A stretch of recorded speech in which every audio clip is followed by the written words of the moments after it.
رسول اکرم صلی اللہ علیہ وآلہ وسلم نے ارشاد فرمایا، 5 چیزوں کو 5 چیزوں سے پہلے غنیمت سمجھو، یعنی جوانی کو بڑھاپے سے پہلے، یعنی بڑھاپا آنے سے پہلے جوانی میں عبادت کرو اور اچھے اعمال کرو، اور صحت کو بیماری سے پہلے، یعنی ایسا نہیں کہ بیمار ہو تو گناہ چھوڑ دو اور جب صحت ہو تو گناہ کی طرف جاؤ،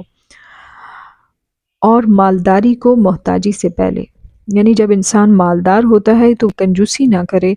بلکہ ضرورت مندوں پر خرچ کرے، اور اس وقت کا انتظار نہ کرے کہ جب وہ خود اس طرح ہو جائے کہ دوسروں کا محتاج ہو۔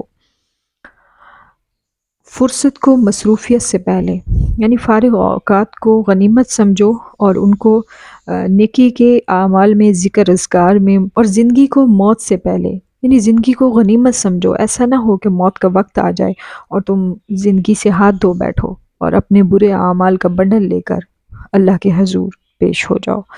تو اس سے بدبخت انسان کوئی نہیں ہے جو اپنی زندگی سے فائدہ نہ اٹھائے۔